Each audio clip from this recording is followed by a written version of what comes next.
Hi, everyone. If you're still having breakfast, could you please make your way to take a seat? Very, very excited to be back at Hub71 today. It's always, uh, so humbling and exciting to come back here and see all this come together. So we appreciate everybody coming on Monday. We have a very, very special guest today, straight from Silicon Valley, just for you. Pejman Nozad, you're one of the great Silicon Valley investors, and it's not, I'm not just paying lip service here. Uh, Pejman has been involved in some of the most important generational companies in technology, companies like DoorDash, Garden Health, Dropbox. Consistently, these are very, very important generational companies. So we have a wonderful opportunity to host him here to share his story, share some of his insights, his learnings, his advice for us. Before I turn it over to him to tell us his story, I just want to recalibrate in the audience. How many founders do we have? If you're a founder or involved in a startup, could you raise your hand, please? Okay, excellent, excellent. And if you are an investor or running a fund or an angel investor or some sort of an investment activity, could you raise your hand, please? Okay, so it's a good mix. I think it's a good mix between investors and founders, which I think is the right mix of audience. So with that, uh, we'll turn it over to you, Pejman, to tell us your story, and then we'll get into it. Good morning, everyone. Good morning, Ibrahim. Thank you so much. I'm truly honored and grateful to be here. Every time I come to the region, I'm just really in awe what this community has done, and I really respect the global ambition that you have while committing to local innovation, and that's very rare to see. I thought maybe to share a little bit my life story with slides here, and we can start to have question and answers. So I'm actually I'm starting where I am today. So I was number one global seed investors by Forbes 2 years in a row, this year and last year. And this is what Forbes chose based on your performance. So you submit all the data about the performance of your investments, and they choose people. So I'm really honored to be 2 years in a row number one seed investors in the world. I actually was very grateful and very lucky to be the first investor in some of the most iconic tech companies, as Ibrahim mentioned, worth over $200 billion. And this goes up and down, depends on some of the public companies here. I raised with my partner Mar Hershenson one of the biggest dedicated pre-seed seed funds in the world. It's $432 million, and we have some of the best investors in the world, including university endowments, foundations in America, and some big corporations. I received Ellis Island Medal of Honor in 2014. Um, this is a great honor. Every year, the Congress in the U.S. gives this award to only 100 immigrants who their work changed societies in America. But I was homeless in 1992 in America. This is a picture a few months after I arrived in the US. I was sleeping in an attic above a yogurt shop, and I give you a little bit history. I grew up in Iran. I grew up when I was 10 years old. The revolution happened, then the war with Iraq. I was a very good student. I was a better soccer player. I actually played for a big club in Iran, and I started to be a sports writer. I actually hosted Iran's most popular radio sport talk show when I was 17, 18 years old. And imagine, you're 18 years old and, you know, Leo Messi of your country sits in front of you. So it was amazing. I went to a top university in Iran. I dropped after 2 years. I went to Germany where my parents lived. My parents left Iran before me. So I planned to play soccer and continue my education. 4 or 5 weeks into it, my brother who left Iran had this American dream, and he was denied visa almost every month. Pushed me to go to U.S. embassy, and I by pure luck, I got a visa and I arrived in 1992 in U.S. with no plan. I didn't speak one word English. I only had $700 cash. But the biggest challenge was I was in love with the girl back home in Iran, and I thought, okay, I'm gonna lose her, so I better call her every day. This is 1992. There were no WhatsApp, no internet phone. I had to go to payphones and I had a bag of quarter, like 25 cents. And I remember, I think it's around $3, $4 per minute. So the money was gone in actually 4 weeks calling that girl in Iran. So I bought a 1973 Chevrolet for 5 payments of $150, and I drove an hour and a half to wash cars. So my first job in America was washing cars. Um, but I tell you, I was the best car washer the world has ever seen. I washed cars like nobody else. So my English improved. I got a job at this yogurt shop, but I ran out of money. I slept on my car, I slept on the streets, and I begged the owner to let me sleep in an attic. Imagine you live above this. There was no window. It was hard. So waking up every morning, running the yogurt shop from 5 a.m. to 5 p.m., go to college, come back. But something magical happened. I saw an advertising for a Persian rug store in right on University Avenue next to Stanford University. I got that job and I became an amazing rug salesman. I remember one year I sold $2 million worth of rugs, which most of our companies will die before they get to $2 million revenue. So by selling rugs, Ibrahim comes to our gallery, said, Pejman, I bought a home in San Francisco. I need rugs for my living room. We look at rugs together, but ultimately we take the rugs to people's home. By going to people's home after 6, 7 years, I realized everybody is venture capitalists. These are very important people. These are partners at Sequoia Capital, Kleiner Perkins, and I decided to be one of them. So I asked a lot of questions. I learned the business. I convinced the owner of the rock shop to partner with me to invest in startups because I didn't have money. So we started to invest in startups late 90s, and we made terrible investments. We didn't know what the heck we were doing, but I kept going. I kept going, and I ended up being the first investor in Dropbox and Lending Club and a few others. And so I made a name. I made money. One of the first investments I made was Dropbox. This is actually Sir Michael Moritz. If you search him, he's one of the best venture capitalists of all time. At that time, he was on the board of Google and Yahoo. This is Arash Ferdowsi, the co-founder of Dropbox. He was actually a MIT dropout, and this picture was taken by the CEO of Dropbox. This was their home and office. So it was only two people. So I arranged to put this round together. It was $1.2 million raised at $5 million valuation. And then 11 years after the company went public at IPO, you can see I'm more excited than the founders. So, but I tell you, the reason I decided to share these slides, when we talk about Dropbox, when we talk DoorDash, everybody sees this photo, but every company starts here, where you are. So there's always a day zero for anything you do in life. So remember, if you're here, there's always potential to be here. You have to be hard worker. You have to be kind. You have to be good to other people. You have to build an amazing product. You have to build an amazing team. So always remember this before you see this.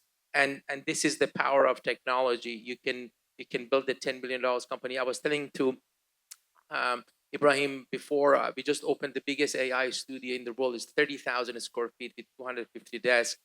It's actually one floor of Dropbox building. So um, I I invested in them. 15 years down the road, they gave me an office, so it goes back. So it's pretty incredible. Then I started a Pear VC in 2013 with my partner Mark Hershenson. We're kind of yin and yang. I'm a college dropout. She's a Stanford PhD. I think she has around 14, 15 patents. I have zero patents, but I have a lot of scars on my body. She started 3 companies, sold it successfully. I actually never worked for the tech company. And we built Pear VC. We are number one of the premier seed fund in the world, managing over $800 million. And we have invested in category defining companies in each sector. We're just so grateful to be invested in some of the pretty incredible companies. I'll show you the studios to get a sense. And actually, Ibrahim and we talk about it, that how we can connect Hub71 to Paris studio. We might have some plans, but I thought it would be good to see this video.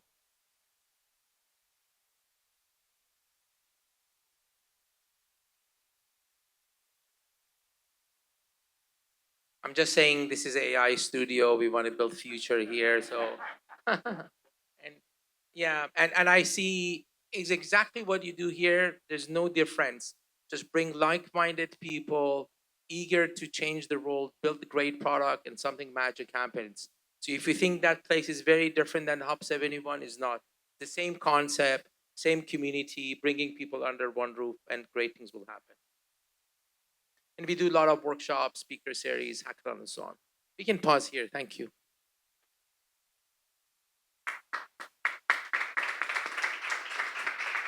Thank you, Pejman. Well, you kind of skimmed through this very quickly. I'm this sort of homeless truck salesman, um, and that is now was one of the best seed investors in the world. Uh, that's quite powerful. Could you please share with us a little bit more? Um, what happens inside of you? What led all this to happen? What drives you every day? Obviously, the environment's important, but let's riff a little bit about what drives you, how you kind of made it happen. Many people would want to spend time with Mike Moritz. There's a lot of investors out there, and I just want to understand for you what ultimately led you to this very, very important position as we transition talking about Pear VC a bit. Um, I always want to build an extraordinary life, and I didn't have a plan for it, but I knew if whatever I do, if I become the best at it, something good will happen. Um, I told you that I was the best car washer in the world, so I knew that's my job, but I won't stay being a car washer. But I did the best job possibly I can do. So that's my belief in life. Like whatever you do, if you're a barista, if you become the best barista in the world making coffee, one day you're gonna have multiple coffee shop. I rest assure you. So that really believe in me. That anything you do, excellence will come with the big reward. It always stays with me.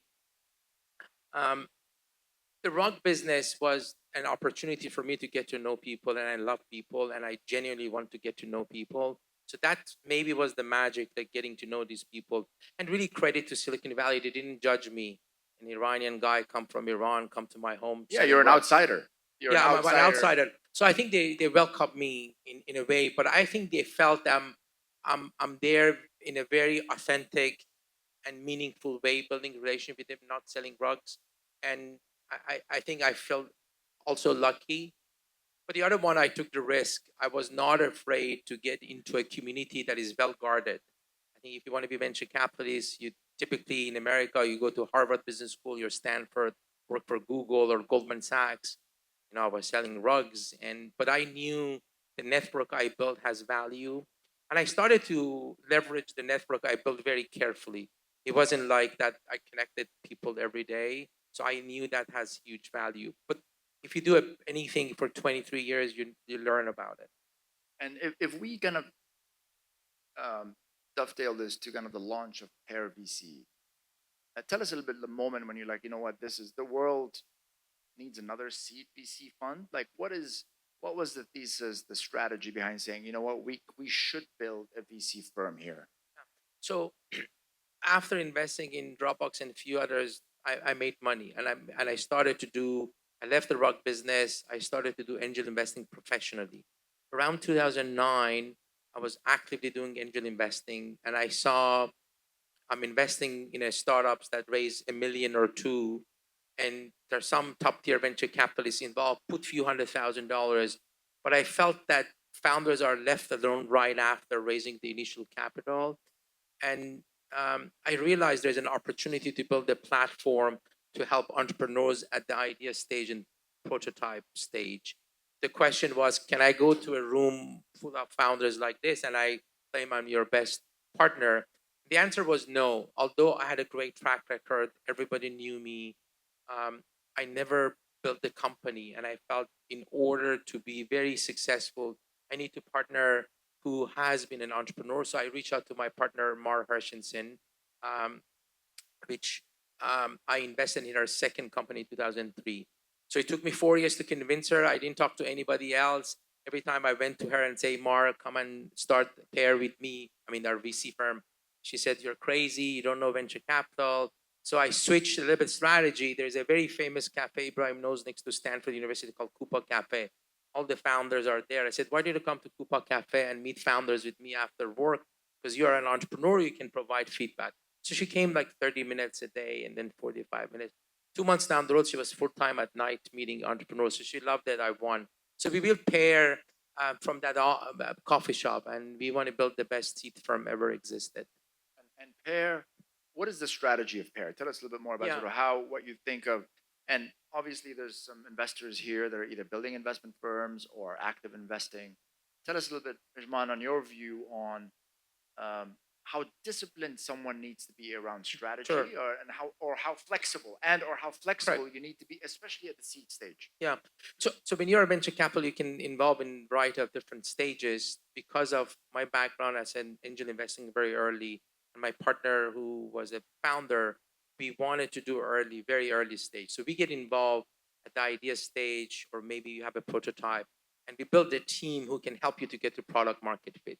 So the journey from zero, which is an idea, to product market fit, we are a specialist in it. And in order to be successful, we actually never hired an investor before. The entire Pear investment team are former founders. So between our investment team that have started and sold 13 companies to likes of Cisco, Instacart, Zynga, Yahoo. So our team can go to a room, sit down with the founders and say, okay, what is your idea? Who's your customer? And then we create a business plan with them. Who do you need to hire? What type of a customer? What is your sales strategy? That's the investment team. And we build another layer under it, which is our platform team. For example, we have 4 senior recruiters in-house that they can hire people for you for free. Is led by my partner, Matt Bimbom, who was a head of global talent of Instacart. He took Instacart to 3,000 people. So the investment know-how, company know-how, and the platform we have surrounded by the studio. So you can have variety of different strategy, but anything you want to be successful, either angel investor, either your own company, or you start your venture capital firm, as you mentioned, you have to be deeply disciplined and focused and find out what is your superpower and double down on superpower. Like if you're an angel investor, ask yourself that why entrepreneurs should take your money and have a clear answer for it. If you're a venture capital firm, you should ask the same question. Why should we partner? Why founders should partner with me? What is my value to them? And if you're building a product, why my product is better than anybody else? Why customers should pay for it? You have to have a very clear, compelling answer for it. And we see cases where a lot of firms are built based on partnerships, but ultimately these partnerships really don't hold together. What have you done? Is Pear a real partnership when you talk about your partners? And give us some examples of what are the things you've done as Pear to really hold this unique culture of partnership together? Yeah, a very good question. Yes, I actually think one of the things helped Mara and I to build this. We're very complementary skilled. So I was a deal maker. I had a great network. The deal flow was there, and Mark came with a deep technical background, great company build. So very complementary skills. So if you choose a partner, either as an investor or as a or entrepreneur, make sure you have a partner who complements your skill and actually trust each other's opinion. Many times come that Mar and I, we have different opinion about something, but at the end we trust each other. So if somebody has a more stronger opinion about a particular topic and issue, we trust each other. Then is a team building. I actually, we built one of the best culture among any other firm in Silicon Valley. We all work for a pair. I still make Persian tea every mornings, whatever it takes. It's like a soccer team. Everybody plays, and we just want to win. And if my team says, Pejman, I know you're the captain, but we don't need you today. You should sit on the bench.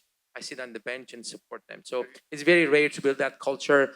Um, and I encourage you to think about whatever you do, what is the culture, and it could be different. I think you should have your own set of principle.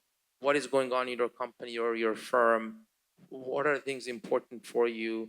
And be example of it. I actually think we're a bunch of selfless people at Pair, and we help each other, we sacrifice for each other, and we want to build something greater than all of us. Have you made any recruiting mistakes or any people that have come Yeah, into we Pear? did. We made a recruiting mistakes, and And how did you address that? I think we let people go they're not fit culturally, and majority of them are not culturally not a fit because they have great skills, they perform, but if you're not culturally fit, we cannot fix it. That's the hard part. So moving on to what I'd like to do is going to move on to founders. What's unique about your story, Benjamin, is we obviously hear about legendary VCs that have made one very successful investment or two, But you have a list of about 8, generational companies here. With a lot of founders in the room, maybe we can start by sharing with us a little bit of the founder traits or characteristics. Ultimately, is it the story? Is it the background? Are you looking for grit? Are you looking for deep thoughtfulness on strategy, on product? A little bit more about what is it that you've been able to that enabled you to identify some of these founders? Yeah, it's all of above. So we spend, at the stage we get involved, there's not much to look at. There might be some initial product, but it's really the founding team. So I spend a lot of time to get to know them. Why you? Why now? It's always the first question. We typically, I like people who have deep domain expertise in the area they're building a product. That's the only way you can build the product that customers want. So I want people who have lived through that problem, either work in that industry or they have academic background. And the more you ask, the more they're able to share. So that's one. So the deep understanding on the market and customer. Then it comes to the chemistry between the team. How do you know each other? How do you split the responsibilities? What is the respect you have for each other? So that's very important. And then it comes to some characters. I like founders who are captain of the ship. Captains of the ship leaves last. Customers and your team are more important than yourself, and you are on this mission that you really know where you're taking the ship, but it might be challenging road. I like founders who are paranoid in a healthy way. You wake up every morning that you have a vision, but you question yourself in the healthy way. I'm actually like that. Always wake up every morning and I think this is a day we're gonna write the first check in the next Google, but this is the same day we can go out of business. So my day is a combination of dream and paranoia. Um, I like founders who can attract talent. So can I work or can I suggest my children go work for this person? And there are a few things that I think is very rare among the best founders. One, they're insanely focused. If I send we can test it now. I think he's asleep. If I send a note to founder of DoorDash, Tony, which we have in common, and said, Tony, let's get lunch, I get a response in 48 hours. But if I said, I was in Abu Dhabi and DoorDash delivers not from this restaurant, I got to respond in 5 minutes. So priorities are very, very important and being focused.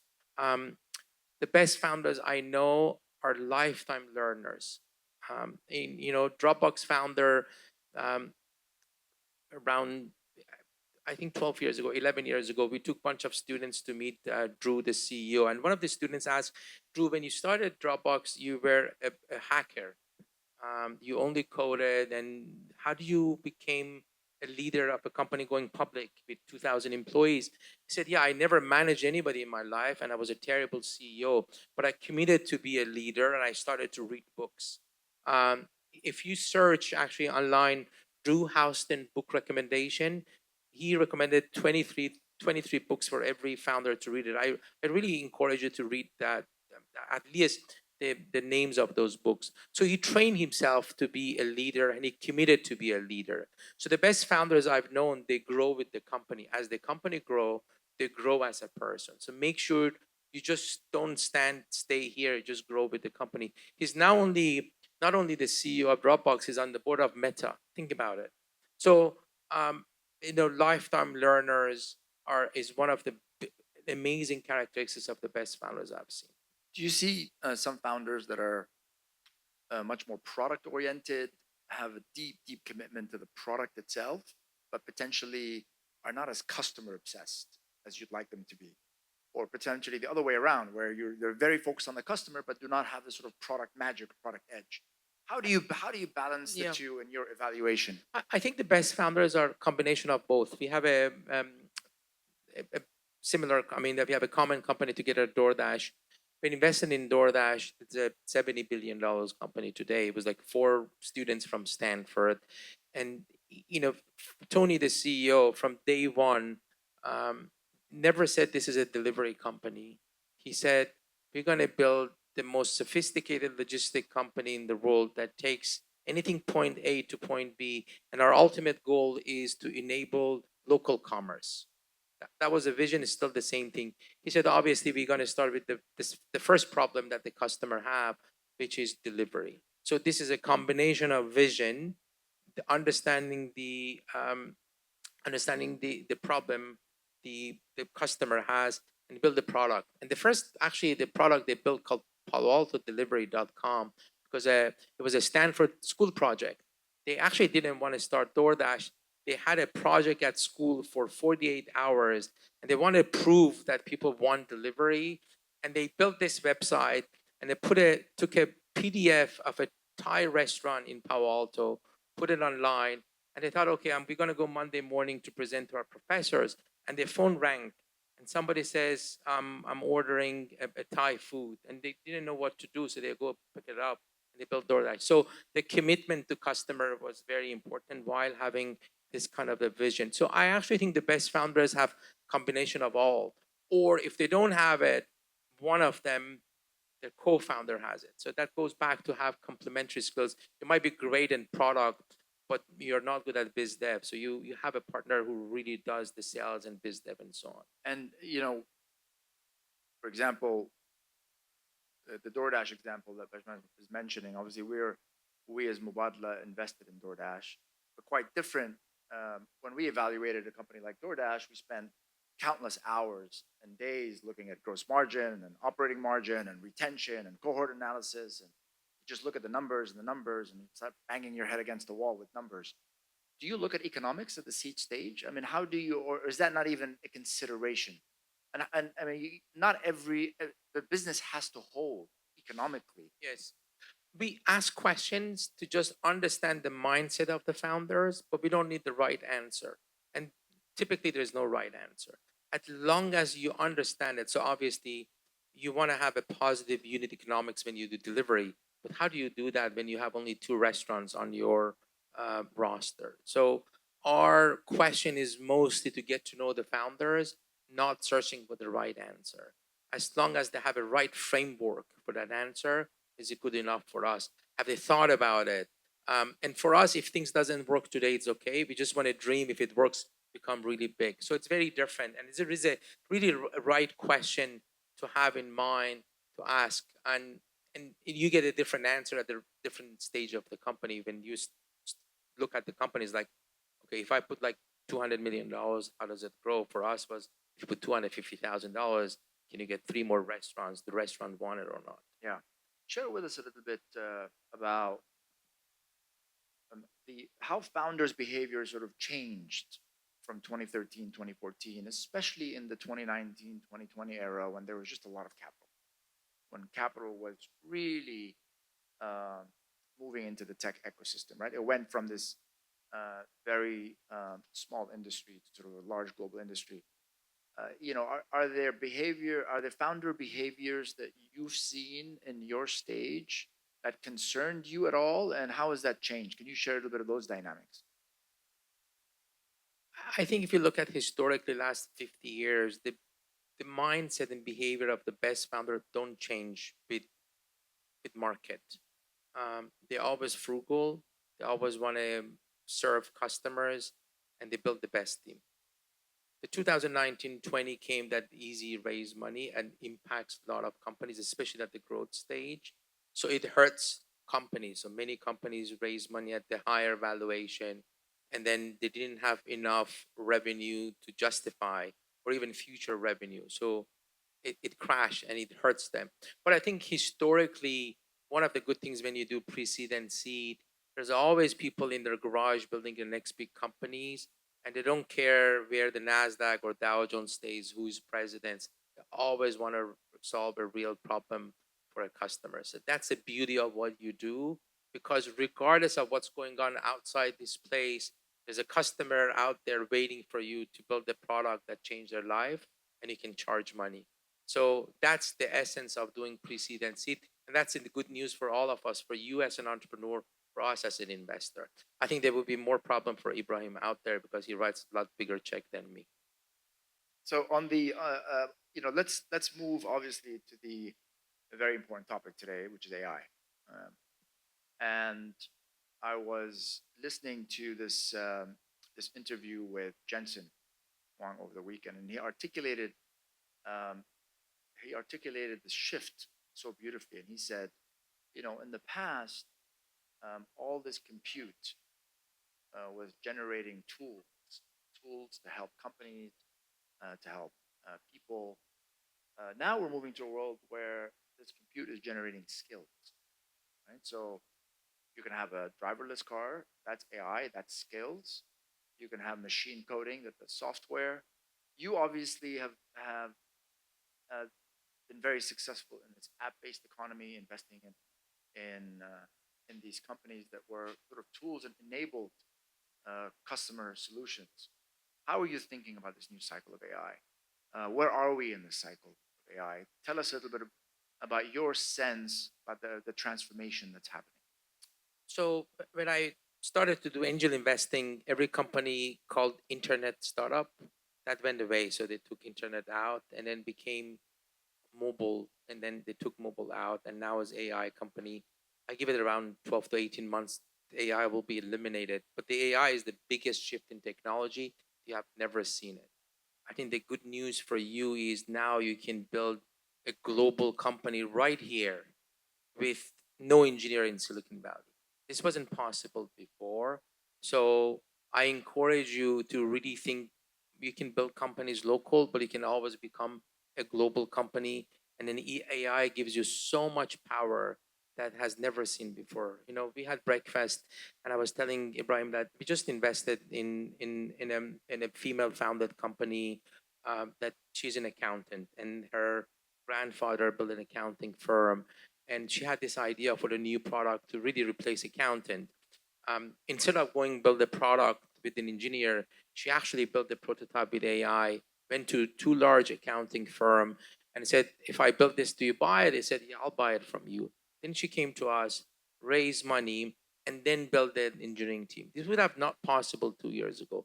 For her to get that feedback from that customer, she should have hired, raised money, hire the team, spend 9 to 12 months, build the prototype, go get the feedback. It changed entirely now. The power now in hands of everybody in the world using AI, and there's so much to do. I actually think tech will reinvent itself. Everything we built before, they're going to be a new reinvention of whatever is existing today using AI. So I actually am just so excited. I think we're just so lucky to live in this era. That's just the beginning, and everything you see in artificial intelligence, these large language models become smarter and smarter. So the more power in your hand.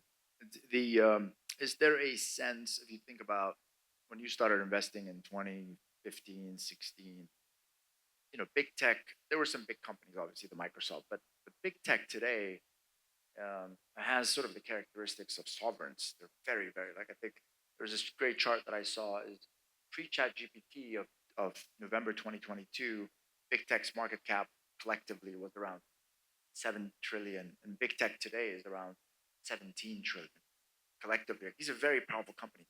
Can founders really be able to disrupt this power? Is that really possible? Yes, I think it is.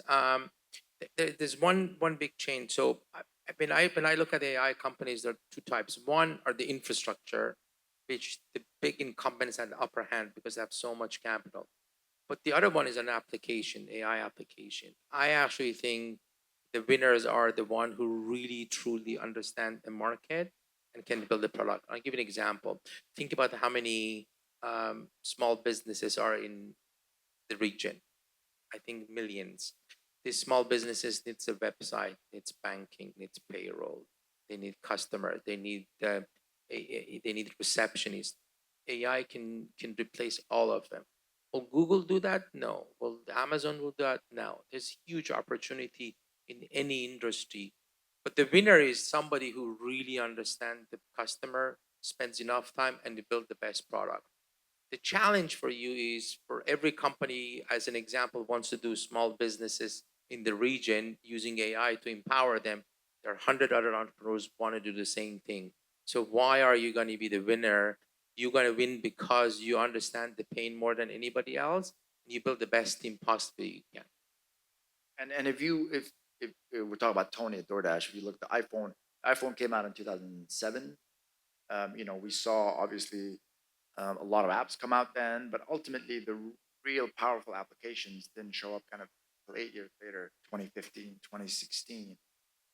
Um, are we early in the AI cycle, just given the amount of change happening in the infrastructure and the foundation? I mean, why are you so active now in AI? I've met some investors that have said, you know what, I'm just going to wait. I'm just going to wait. Let kind of this major shift settle. What is your point of view here on this, on where we are and your activity? Yeah, I don't want to predict future. I'm not good at it. I want to see the future through the eyes of entrepreneurs, people like you. So I always take it day by day, and people who come and show me a future I've never seen, I'm very optimistic about it. Um, yes, you can wait, but you might miss the next DoorDash if you wait, or you might miss the next Instacart or Kareem. So I don't think wait is a good answer. And then as a seed, you actively want to partner with entrepreneurs and making sure you're looking at all the ideas. Some people wait over there because they want to deploy more capital, but I'm as optimistic as ever. I think it's just pretty incredibly so powerful, and all of these models are becoming a lot more smarter, more powerful. So you have a lot more power down the road as these models become bigger, better, and more accurate. I was one of my friends is Jeffrey Katzenberg. He was the CEO of Disney, and he started Pixar. He came for a talk, and he said, "I predict that making a cartoon today in Hollywood costs you around 50, 60 million dollars." He said, "In a year or so, it might cost 3 to 5 million, and then a few years down the road, it might cost only 100,000 because you don't need an army of graphic artists. You just, if you are somebody with the vision and wants to make a cartoon, these tools, this AI becomes so powerful. You can make cartoons, and everybody you can sit here and 5 years down the road maybe create the best cartoon better than any other cartoon before. So it's so much powerful, but we don't know how far we can go with it." Um, I wanted to ask you this about, I want to go back to founders again, because this is an important point. We constantly debate as investors, which is obviously the story of Travis at Uber and then Dara taking over. Ultimately, Travis created the Uber disruption, and Dara has created now what, nearly a $200 billion firm. Um, at what point do you at what point do you believe the founder should hand over to potentially another CEO? Is that something that you're able to identify? Is that something that you can share? Any lessons or insights? As founders potentially are not able to, like you said, learn and grow, where potentially there's another leader that can take over. Yeah, I always believe founders should take company all the way public and continue to grow that company unless you maximize your own potential and you come to this conclusion for the sake of your shareholders, your team, and their families and your employees that you can take it to the next phase. In that regards, and it's very, very hard because your baby, you grew up with it, you build it. I always believe if you come to that conclusion, you can pass the torch with somebody better than you, at better operators. But I invest in the companies, believe that you can become a public leader. Dropbox was in Tony, DoorDash was an example, and many others. So I believe in potential of people if you're insanely focused and you learn and you become that person. But it comes to a point that the potential of the company going forward in the future is bigger than your potential, and that's the time that you have to change the leadership. Um, I'll ask maybe one more question, and then we can open it to the audience to see, just to engage a little bit. For you, um, it's truly an incredible success story. You've done very well. Why do you keep going? And you seem to be kind of reinventing yourself, expanding, eventually experimenting with new products for your firm. Um, you know, what is what is your view on, or what is your vision about where you want to keep going as a firm and your role? Share with us a little bit more about what's keeping you going. Yeah, if you look around, like 8 billion peoples in the world, there are few who have the opportunity to work with people like you and build a platform. So one, I'm really grateful to be here, and I think we after 12 years at Pear. We just reached our own product market fit. We know who we are, where is our value, and there is so much opportunity to do it. It's obviously you want to make money, but for me, it's like helping entrepreneurs build products that change society, create job, create wealth, and this is a new era with AI. So I'm very optimistic. I'm very excited, and that drives me every day. And I wake up every morning and hope somebody comes to my office and surprise me with something I've never seen before. One of the beauty of I do is people like you come and for 30 minutes educate me about the industry. I don't know anything about it, and that's really remarkable. So I just feel myself as on the mission to do something really extraordinary. I think this is just the beginning, and yeah, and actually, as if you mentioned, we keep innovating at Pear. We always look at what's going on, and we can build. Like one of the programs we built is very successful called Female Engineer Circle. Every year, we select top female engineers in the country with two cohorts. Every cohort has around 40 to 50 engineers. They come, we give them access for 14 weeks. We meet you every Tuesday night. We match you with mentor. We match you with our investment team. We bring who is who as a speakers. We bring partners at VC firms. We brought, for example, CTO of Cisco, people from Google, and it's free, no equity taking it. Last 7 cohorts, 177 companies came out of it. We are investor in 22 Sequoia, Greylock, invested in them. So the reason I bring it in, you can always be in the industry, but reinvent it with the new mindset. Doesn't need, if you're an angel investing in this region, there are some principles, but you can always think out of the box. You can think of how you can reinvent, how can you come up with the new ideas that you can do better sourcing, or how can after post your investments as a VC in this region, how can you help these people? How can I build a relationship with Pear VC? Ibrahim and I, we talk about it. Hub71 looks like Pear Studio. Pear Studio looks like here. Why can we not do more together? So you always think out of the box and you come up with new ideas, and never be afraid of trying and failing. We tried few programs that never worked. Like for example, we have another program for technical students around for Stanford University. Every year we select top 20 technical students. For 9 months, we help them build products. It's a free program. When pandemic happened, I said, okay, now everybody's on Zoom. Why do we expand this to every school in America? And we did it. We picked 30 incredible students, but that program failed because we would have never been able to build the community online on Zoom. And we figure out the real value was the pizza nights at our place, coming, hang out, and go do coding. So you always learn, but don't be afraid. I think you learn always when you fail. Has Elon Musk had a positive impact on founders in Silicon Valley or a negative impact? I mean, the founders, they look, this guy can achieve anything. I actually sold him a rugs when he had an apartment. Did you? Yes. It was very bad taste, so I helped him to get a really nice rugs. I actually see you have some Herizes over there that are very authentic Persian rugs. I saw it behind the bar. Is it working? Yeah. Okay. Go ahead. Yes. I invested in 3 companies and 3 venture capital funds because I want to become a great GP in the future.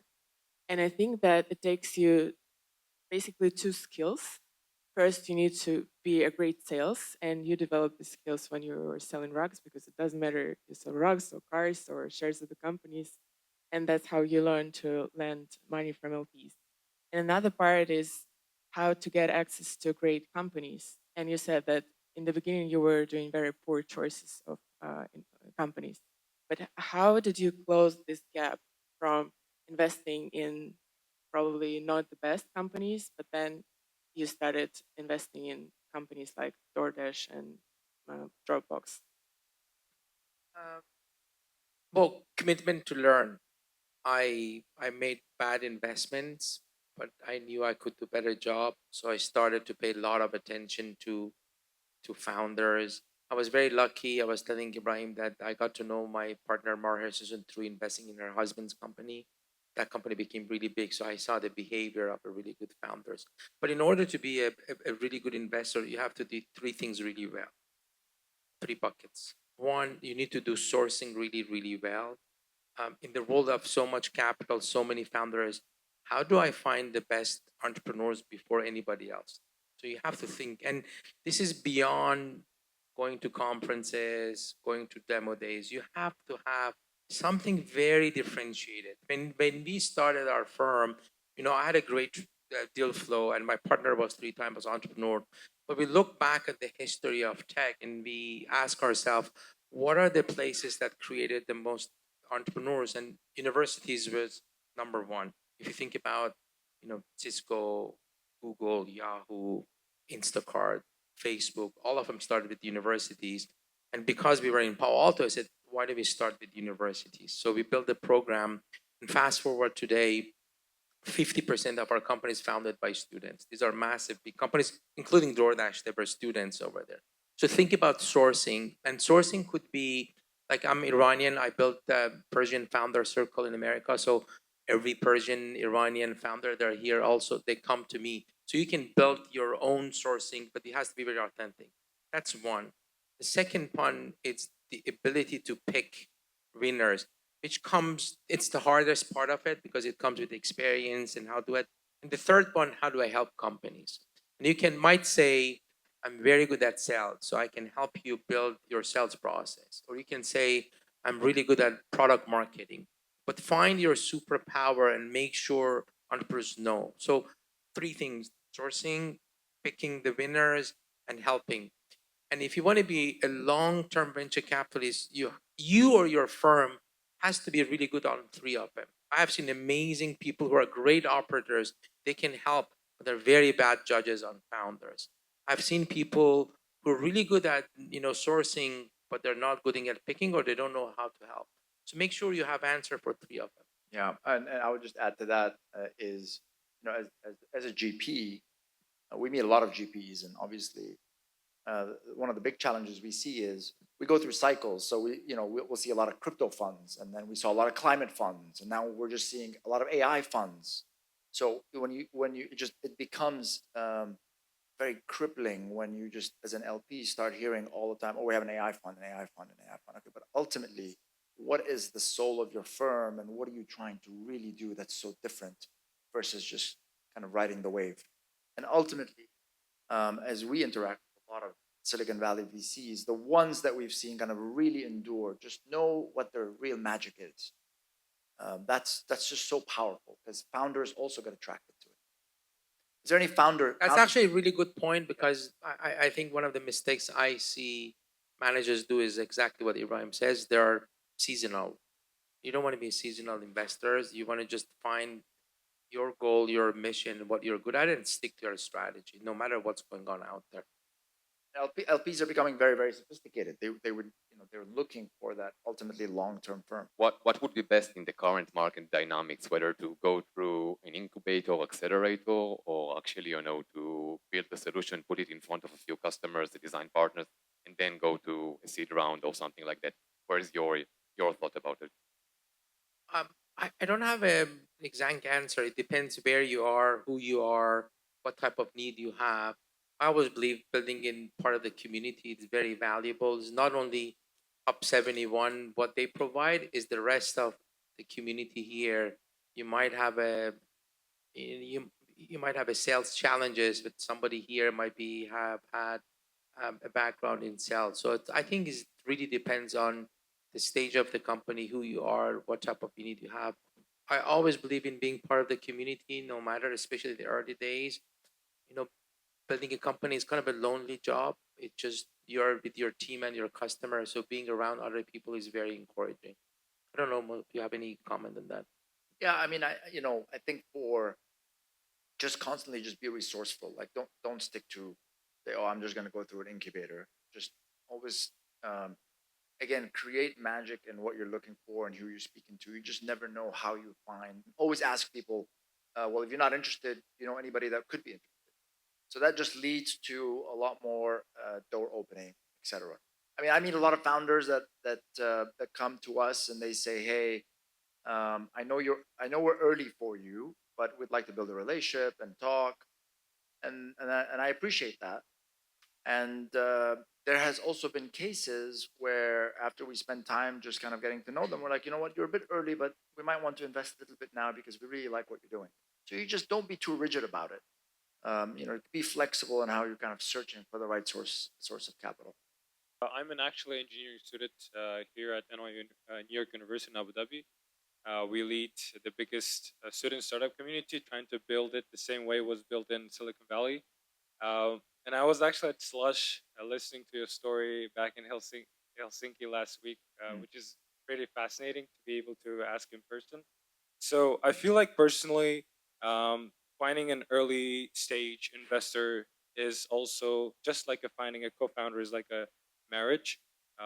It's somebody who will be supporting you along the whole path of anything, either you exit or become public. What are the things that you think founders should look at when they choose the venture capital investors, when they decide to commit to this relationship? First of all, thanks for coming to Slush. How did you like it? It was awesome. Um, well, I think especially at the early days, you can never fire your investors. So it's very important that you pick the right investors, and the right investors at the different stages are different. So what I do for early stage companies is different than what Ibrahim does. And I think you want bring people at your stage can help you what you want to achieve in that stage. Like for example, we get involved with you to get you to product market fit.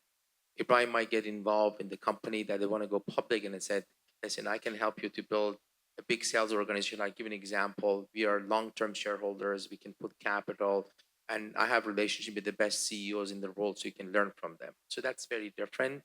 So find an investors who is the right fit at your stage. Um, typically at our stage, the reason we build an investment team as a founder and different background, each one of my partners have deep domain expertise in different sectors. So for example, if you are in consumer business, you want to bring somebody who understands consumer. If you're in biotech, bring somebody who understands biotech. So for me, it's the stage and the deep domain expertise they have for your company. Want to add anything, Ibrahim? No, I think it's well said, and just do a lot of research on your investor. You'd be surprised how many times I've met with founders and investors, and I'd be like, "Well, tell us more about who you are and who Mubadala is," and just do your work, do your homework, do your research. You can find a lot right now online, obviously, and with all the tools available to you. I think really that's such an important. That decision becomes very, very important around because you are locked in a 10, 15-year relationship, like you said, and you will go through some dark days and some amazing days together. So making sure that relationship works is really critical. But I think when we make a decision to invest, our investment team gets involved, talk about the customer, your business plan. I take founders for a long walk. Who are you? What did you do? What do you do for fun? And I want to get to know them more. And I come back with some ideas with them. Sometimes I ask really stupid questions to just get to know them. And I remember, um, and this is another one. I learned. Um, we- I was an outsider in Silicon Valley, but I used that as my strength. So I never hid behind my differences. Um, when the rug business, I opened a private collection, so it was beautiful. It's like a museum. And then when founders came, I made sure to serve tea, but this wasn't like any normal tea. It was a golden plate tray with dried fruit. It was like you go to the king's palace. And many years after, founders said, Pejman, we'd really love to come over there because we go to Silicon Valley with all these glasses. As soon as we sit down, we have to open up our PowerPoint and talk about my market and my differentiation. You ask about my family, my culture. Obviously, that's not the only thing I ask. Obviously, get into your business. But I actually think use that to leverage what you do. If you're an investor or you're entrepreneurs, it's always good if you are if you are Middle Eastern, if you are from Africa, you can always use part of your background, part of your history, part of who you are to be above anybody else and use it as your strength. So don't think because I never thought I'm coming in a Muslim boy from Iran coming to Silicon Valley, hanging out with these venture capitalists.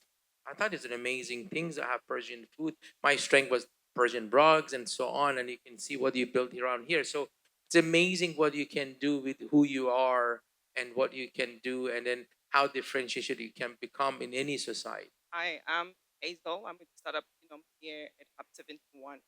I just wanted to find out with significant investment, especially in AI-driven companies, to give them an example of Mistral AI with funding rounds like 400 million plus. What are investors seeing in these AI-driven companies that aligns with their long-term vision? And also additional to that, what can startups within this region leverage from those trends to unlock that billion-dollar potential? Thank you. I think this is more Ibrahim's territory to talk about it, about when you come to Mistral and so on. So I think some of these companies are fundamentally very important. I don't know which one, but that's how they attract so much capital, and there are few of them out there. But I actually think what you can learn, the power of AI is so immense that whatever business you are, if you don't incorporate that into product you're building, you're not going to be a long-lasting company.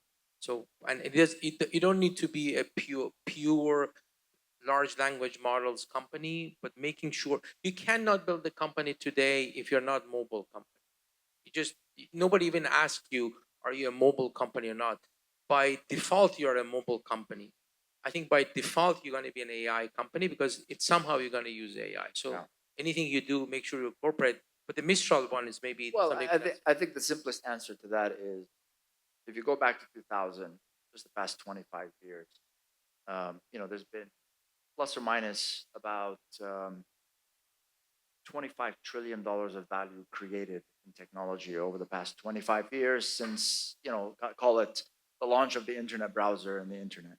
So I think that the lens from a lot of these investors is over the next 20 years, if we're going to create $25 trillion, I want to be a part of that.